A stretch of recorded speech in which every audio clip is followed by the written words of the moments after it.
Greetings and welcome to this edition of Positronic. I'm Barry P. Cook. I'm here to talk to you about the latest episode of Star Trek Prodigy. It was called Preludes. And it begins on the Dauntless, where Janeway is reviewing files on our crew that have come into Starfleet's hands.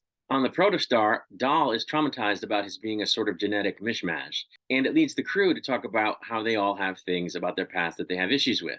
And this leads to Rock telling a story about how she was once a participant in a sort of combat show wherein she played a character called the Monster, which was the fall guy in the show, for a hero character, all for audiences, until the day came when she couldn't take playing the heel anymore and changed the routine, making it sort of a comedy where she toyed with the hero and made him look like a goober, which made her feel good, but which also brought an end to the show because no one really wanted to see the Monster win. And absent that job, she was hauled off to the prison planet.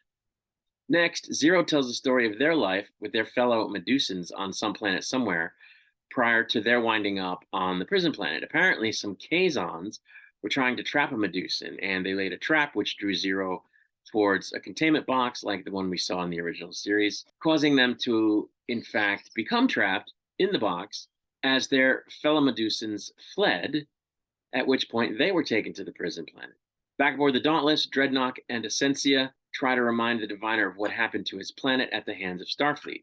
As his memory comes back to him, we see that decades after the Civil War that followed Starfleet's first contact at his planet, the Protostar showed up, captained by Chakotay, who once again found himself lost in the Delta Quadrant due to a spatial anomaly.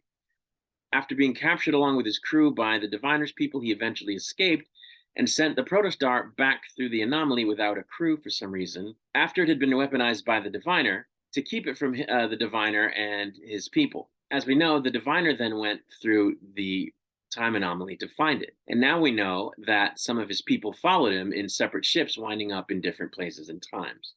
Back in the Protostar, the rest of the team gets to hear Jacob's story. Apparently, he was part of an exploration mission along with some fellow Tellarites that had him in a sleeper ship on which he was prematurely woken up when an onboard system needed to be fixed.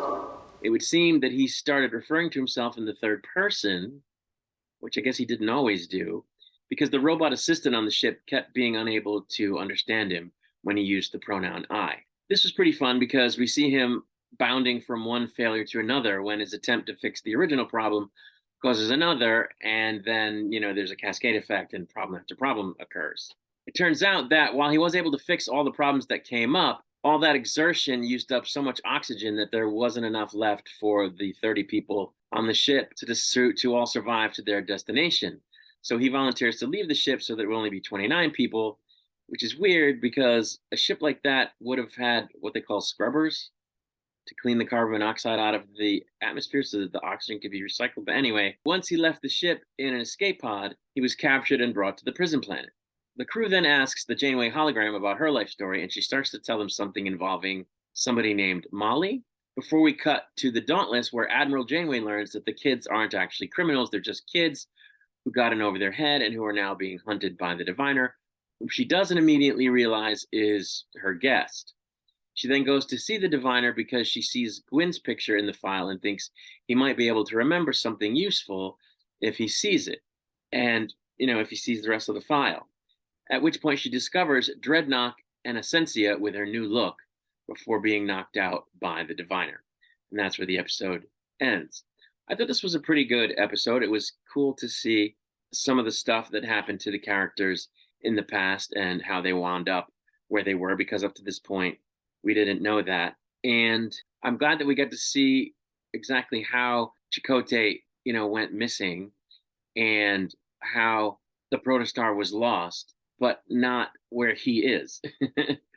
And I also think it was a cool reveal that there are other members of the Diviner's species who came back in time to try to find the Protostar, because we didn't know that before either.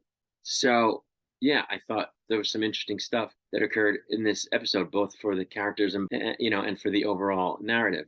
Again, I'm wondering what's going to happen, in terms of how they're going to continue the story going forward now that Admiral Janeway is actually chasing the ship. I said this before.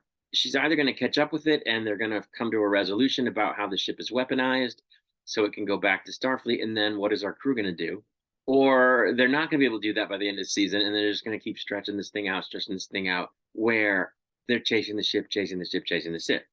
And I don't know that that would work past the end of the season, so I'm a little concerned, but this is a good show, and I'm just gonna go along for the ride and see where it goes. Hopefully, they'll do a good job on that front. I'm gonna get out of here for now. We'll be back to review the next episode once it's released. Until I return, I wish you peace and long life.